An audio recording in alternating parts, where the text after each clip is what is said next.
Iramdam ipau YouTube channel miyang tabiriba punom putaramna okchari ngasi phongkhiba tongan ba pauche singdagi maru oiba pau khara pathokchari ahanbada maru oiba pau Miyamgi apambagi mayokta MLA Anina Sangai Festival da saruk yakhibagi maram Miyamda Sengdokkdabni haina Cocomi na phongdorakle ngarang dolai thabida IDP singna changsinkiba khongjang aduda Imphal East Commando ge DSP Diraj na chathakhiba ka henba thong akal mamong da yaningde mahakki mathakta legal action lokhalagani haina imagi mairagi president TI Sujata na phongdorakle security force ki garina thombada mahiroi nupi macha ama sire KUKISINGNA LOKCHAO AMDI UYOK CHINGDA LAMBI SEMBAGI THABAK CHATHARIKLIBA ASI LEINGAK NA THINGDRABDI KHUNJASINGNA NGAKCHANABAGI FIREP LAURGANI HAIRI JIRIBAMGI CRPF CAMPTA KUKI TARA LAIKHIDABAGI MATANGDA THIJILLIBा NIA GI STATUS REPORT SUPREME COURT NA Kौख्रे AMDI SARKARNA THAJABA PIRABASU LAMBI SEMDRIBA FAUBDI KHONGJANG HALLOI HAIRI Hौजिक पाउ संदोकना पिजरी Miyamgi apambagi mayokta MLA Anina Sangai Festival da saruk yakhibagi maram Miyamda Sengdokkdabni haina Cocomi na thadorpa cherol amana khanghalakli Miyamgi mihutni haina leiriba MLA TS Bisojat amasung MLA TS Basantukmar Anina Miyamgi sentiment amasung IDP singi sentiment pu karimata thawoidana Sangai Festival hodokpagi thorum da saruk yakhiba asigi tangai fadaba maram leiragadi laibak Miyamda khanganbiyu loinana mari leinaba kendragi Miyamnasu masagi firep amasung IDP singi pendaba marakta masana vote thadaduna mihut uhenkiba MLA na Miyamgi warepki mayokta chathakibagum tawribasigi matangda Miyamna madu mataw karamna oikibano haibadu Miyamna nainabiyu amasung masigi matangda kari tawfam thokpage haibadu kendragi Miyamna khanaraga warep lobiyu haina Cocomi gi IPR subcommittee convener Laikhuram Jayantana thadorpa cherol amana hairi cherol asina makhatana hairibana hojik leiriba phibam asida Sangai Festival pangthokpa haibasi matang chade haina Miyamna yaningdaba phongdoktuna senthaleptuna akanba khongjang kya changsinkhiba amasung khongjangsing aduda aso open kya phawba yaukhi adubu Miyamna changsinkhiba khongjang adugi mayokta nampuda November 18 da Sangai Festival hodokkhibagi thoram aduda thongju kendragi MLA TS Biswajit amasung Nambol kendragi MLA TS Basantukmar Anina saruk jaduna Miyamgi mayokta leppagum tawribasi kamdawna ubibagi haibasi Manipur Miyamda kendra ani asida leiriba Miyamna warep lobiduna MLA ani asida wafamsing asi thambiduna wakhal taminabiyu haina appeal tawri Aikhoigi mihutna aikhoig Miyamgi aningba apambagi mayokta fonga singnaduna leptuna leiraklabadi masina democracy amadi elected representative ki wahanthok pumnama manghanbani haina lawfam thoi Aikhoigi mihutna aikhoigi warep amasung phirep adu usittaba tarabadi maduda aikhoina karamba khongthang lawgadage haibasi Miyamna hupna khangminadrabadi aikhoi asi isagi hak yonthok chakhraba khunai ama oina mihutsing achina loroktuna Miyambu ikai khumnaba hantharakpa amasung Miyamga samnadaba makoina tawningba torokpada Miyam asina karisu haiba ngamjadaba khunai amagi phibam taraknabagi achauba aruba phibam ama handaki thawdo asina ohelakpa yai loinana MLA ani asina karimata nachungdana Miyamna yadraba thoramda saruk yasiluba asina uthokliba thawong asi laibak thibani masigumba thawong asi matang matam charingaida bhap tamina hogdrabadi lemhauriba MLA sing amasung tungda lakadoriba MLA sing nasu Miyam asibu thawai usitabagi phibam amada chanabi amagum laikhragadi aikhoigi khunai asi democracy gi mingda dictator natraga autocratic leader ngakta oirkadra haina mipaiba fawi maram aduna VIP ni hairiba sing adugi maningda induna saruk yaruba Miyamna thoidongna masak khangnaraba Rohan film masana Miyamda changjaraktuna asoiba adu chumthoknabagi tanja lokhiba Miyamna platform kayadati thengnare adubu mang thaduna saruk yaruriba MLA anigir firepti kari oiribagi haibadu Miyamna khangninge hairi aroibada cherol asina hairibana Cocomi haibasidi Miyamgi khonjelni Cocomi na ngasi phongdoroklibu wafam asisu Miyamgi amadi awabagi pangkhai leitraba IDP singi thamoida pawba wafamsing asida kamdawgadage haibadudi masa masana amasung laibak Miyamna leminarasi haina Cocomi gi maigedagi thamlakli ngarang dolai thabida IDP singna changsenkhiba khongjang aduda Imphal East Commando ge DSP Diraj na chathakhiba ka henba thawong akanba mawngda yaningde mahakki mathakta legal action lokhalagani haina imagi mairagi president TI Sujata na phongdorokpaga loinana wafam kaya so thamlakli bulan la laba ngarang chalito ang da khomo ba diras nangna ngarang angang singna laiba mai beng myam na laiba akoi pai pu me hal myam na laido kan la laba maduda lal haiba athakari no banangna nangna na cheliba uniform da karam background na cheliba no nang adu chap chaba nang Miyam da pakum piga da bani adu na nangi mathakta su akoi imai gi mairai gi side gi Miyam gi side gi nangi matham da legal action da koi lokalakani Jiribamgi CRPF Kemta Kukitara Laikidabagi Matang the Tiziliba NIA Status Report Supreme Court na Kaukre Kanglukpi irang manung haukiba sahi lising ani kunga marigi November taraga mathoida Jiribamgi Borobekrada leiba IDP ki camp amada attack tawba lakhiba kuki lalhoba tara CRPF ka Nongmei Kapnabagi thodokta leikhidaba adugi matangda leikhidrabagi imung manung ne haiba singna Supreme Court ta tharakhiba petition amaga mari leinana Apex Court asigi maikaidagi case adubu thijiliba NIA dagi status report kaukre Laikhidrabagi imung manungna tharakhiba petition aduga mari leinana ngarang Supreme Court ke Chief Justice Suryakantna lusingba Justice Jaimalia Bhakchi amasung Justice S Chandurkar gi bench amada hearing chathaki hearing aduda petition gi maikaitagi Council Advocate Besorjitna NIA na chathariba investigation adugi status report adu khangba pami haina prayer tawki loinana bench adugi maikaitagi su wafam aduda ayaba piraduna Union Government amasung State of Manipur da notice issue tawkhre loinana December 12 fawgi manungda case asibu thijiliba NIA gi maikaitagi investigation gi outcome gi finding adu khangalaknaba notice issue tawki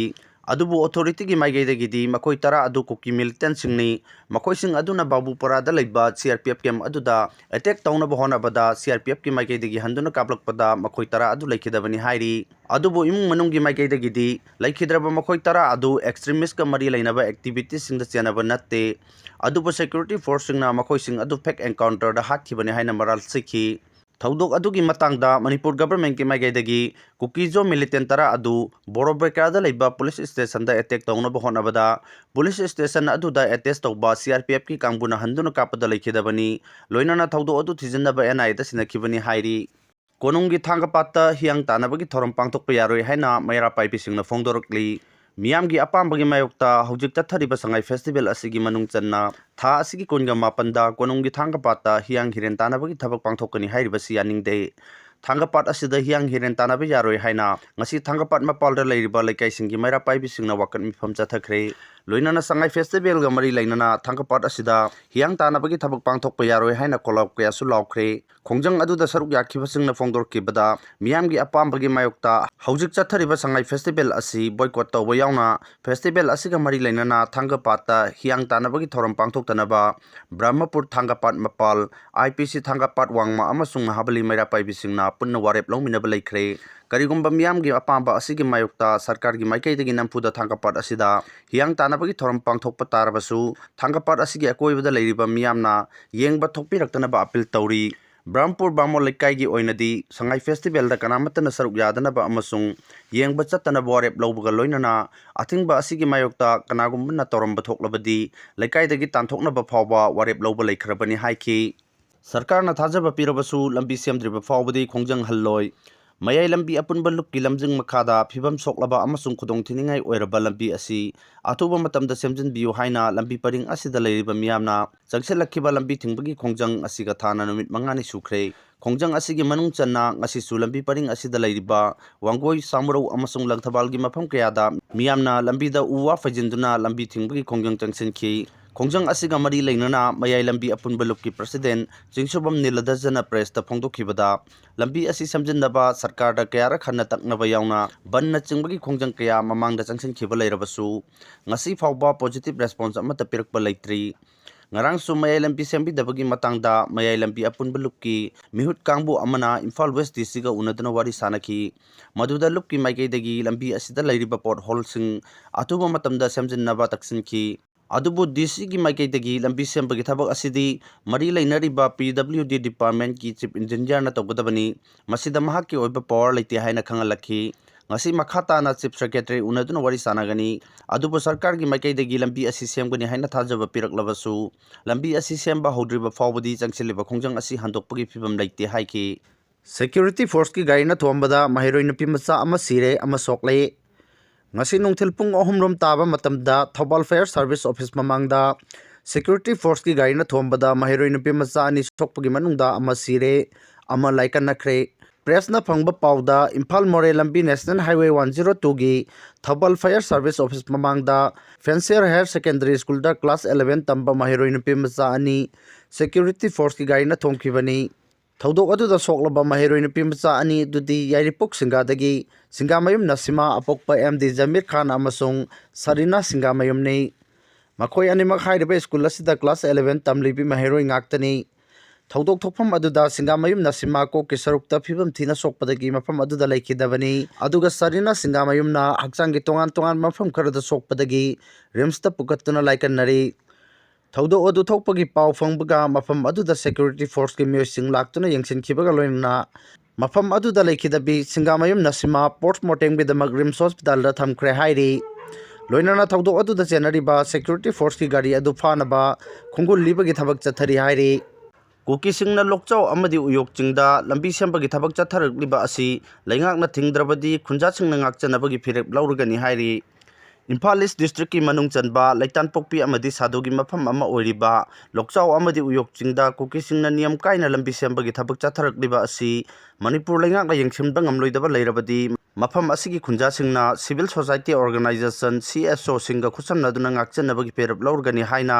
ꯌꯪ supporting club ꯂꯩꯇꯥꯟꯄꯣꯛꯄꯤꯒꯤ secretary ꯋꯥꯏꯈꯣꯝ ꯅꯥꯎꯕꯅ ꯐꯣꯡꯗꯣꯛꯈ꯭ꯔꯦ ꯋꯥꯐꯝ ꯑꯁꯤ ꯉꯁꯤ ꯂꯩꯇꯥꯟꯄꯣꯛꯄꯤ ꯀꯩꯊꯦꯜꯗ ꯈꯨꯟꯖꯥꯁꯤꯡꯅ ꯆꯠꯊꯈꯤꯕ ꯋꯥꯀꯠ ꯃꯤꯐꯝ ꯑꯃꯗ ꯁꯔꯨꯛ ꯌꯥꯈꯤꯕ ꯋꯥꯏꯈꯣꯝ ꯅꯥꯎꯕꯅ ꯐꯣꯡꯗꯣꯛꯈꯤꯕꯅꯤ ꯃꯍꯥꯛꯅ ꯃꯈꯥ ꯇꯥꯅ ꯍꯥꯏ ꯃꯩꯇꯩ ꯑꯃꯗꯤ ꯀꯨꯀꯤ ꯑꯅꯤꯒꯤ ꯏꯔꯥꯡ ꯊꯣꯛꯈ꯭ꯔꯕ ꯃꯇꯨꯡ ꯃꯈꯥ ꯇꯥꯔꯛꯄ ꯑꯣꯏꯅ ꯊꯦꯡꯈꯥꯡ ꯀꯌꯥꯗ ꯂꯣꯛꯆꯥꯎ ꯑꯃꯗꯤ ꯎꯌꯣꯛ ꯆꯤꯡ ꯍꯥꯏꯔꯤꯕ ꯃꯐꯝꯁꯤꯡ ꯑꯁꯤꯗ ꯀꯨꯀꯤꯁꯤꯡꯅ ꯂꯝꯕꯤ ꯁꯦꯝꯅꯕ ꯍꯣꯠꯅꯗꯨꯅ ꯂꯥꯛꯂꯤ ꯂꯣꯏꯅꯅ ꯂꯝꯕꯤ ꯁꯦꯝꯕ ꯂꯣꯏꯁꯤꯟꯗꯨꯅ ꯁꯤꯖꯤꯟꯅꯕ ꯐꯥꯎꯕ ꯍꯧꯈ꯭ꯔꯦ ꯍꯥꯏꯔꯤꯕ ꯃꯐꯝ ꯑꯁꯤꯃꯛꯇꯗ ꯆꯍꯤ ꯑꯁꯤꯒꯤ ꯑꯣꯛꯇꯣꯕꯔ 30ꯗ ꯏꯝꯐꯥꯜ ꯏꯁ ꯗꯤꯁꯇ꯭ꯔꯤꯛꯀꯤ SP ꯌꯥꯎꯅ ꯀꯥꯈꯠꯇꯨꯅ ꯌꯦꯡꯁꯤꯟꯈꯤꯕꯁꯨ ꯂꯩꯈ꯭ꯔꯦ ꯃꯁꯤꯒꯤ ꯃꯊꯛꯇ DC ꯐꯥꯎꯕ ꯎꯅꯗꯨꯅ ꯃꯍꯥꯛꯀꯤ ꯃꯥꯏꯀꯩꯗꯒꯤ ꯆꯤꯞ ꯁꯦꯀ꯭ꯔꯦꯇꯔꯤ ꯎꯅꯗꯨꯅ ꯂꯩꯉꯥꯛꯀꯤ ꯑꯌꯥꯕ ꯌꯥꯎꯗꯅ ꯀꯨꯀꯤꯁꯤꯡꯅ ꯃꯅꯤꯡꯇꯝꯅ ꯂꯝꯕꯤ ꯁꯦꯝꯕꯒꯤ ꯊꯕꯛ ꯆꯠꯊꯔꯛꯂꯤꯕ ꯑꯁꯤ ꯊꯤꯡꯅꯕ ꯑꯃꯗꯤ ꯀꯨꯀꯤꯁꯤꯡꯅ ꯂꯝꯕꯤ ꯁꯦꯝꯕꯒꯤ ꯊꯕꯛ ಚಥರಕ್ಪದ ಅಯಾಬ ಪಿರಿಬ CRPFꯀꯤ 133 battalion ಅಸಿಬುಸು ಲೌಥೋಕ್ನಬ ತಕ್ನದುನ ಲಾಗ್ಲಿ ಅದum oinamak ngasi phawba lengakki maikaitige paikhapham thokpa thabak paikhattana leiri maram asina numit humni phawgi manungda prajasingda chief secretary na pirakhiba thajabasing adu thabakta onthokhtaba thoklabadi khunjasingna lamdam asigi civil society organization singa tanaduna lengakna ngakpiba ngamdraba mafamsing khunjasingna ngakjargani haibu wafamsing phongdokhi ngasi chathakiba wakat mifam aduda saruk yakhibi women's welfare association leitanpokpigi president nahakpam binodini na phongdokhibada chief secretary amadi imphal east district ki DC unaduna haijarubba phawbada yengsenbidaba haibasi yamna laibak thibani makhatana yengsenbidaba thoklabadi numit humnigi manungda civil society organization singa khutsamnaduna mafam asibu ngak sennabagi khongjang changthalagani haikhi IDP mahiroi phubugi khongjangda security ga muknakre governor da warol ahum yawba memorandum pisinkhre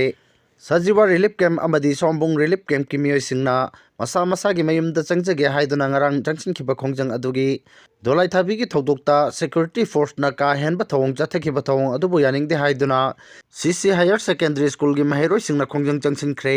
ngasi ayuk pung 12 makhairom tarakpada CC higher secondary gi mahiroi singna Manipur gi governor da memorandum pisinaba lakpada mahiroi sing aduna nupi line complex yorokpada security force ki maikai degi tiar gas sel ani kapkhi adum oinamak aso open yaukhide mahiroi singda phuba chaibagi thawong chathakide mahiroi sing adu security force na nupi line complex mapada thatlaga thamkhi amadi mahiroi singna Imphal West ki SP ga wari sanarba matung Sanjen thongda leiba veterinary department mapa phawba mahiroi sing adu takthologduna mafam adu da lehoduna mahiroi sing gi marakta gi miyai ahumna governor da memorandum pisin bachakhi Governor Office da memorandum pisilruba matung pawmisinga unaba amada memorandum pisinbada yauriba CC Higher Secondary School gi mahiroi amana phongdorakpada relief camp ta leiriba singna masa masa gi mayamda sangjarage haiba matamda security force na IDP singda okiba thawong amadi IDP gi mahiroi singbu tamthina phubirkhiba thawongbu yaningdaba phongdokpa oina governor da point ahum yawba memorandum pisinkhibani memorandum aduda ngarang dolai thabi gi thodokta security force na IDP mahiroi singbu tamthina phubirakpada soktuna leiriba singda selgi mateng pangbiba amadi hospital amasung mahiroi puduna lakpa school bus da tear gas kapsinbada chenaba security personnel singi mathakta akanba action lokhatpiyo haina memorandum adu pisinkhibani loinana irang fare haiduna sangai festival pangthoklabanina mayum makai maina tumna thadokpikraba relief camp ta leiba IDP singbu athuba matamda masa masa gi mayumda hanjinnaba thorang athuba da lokhatkadabani mahiroi ama oina sangai festival tawba si sogate haiba wafam phongdokhi tungda mahiroi sing adu security force singna school da hoijinki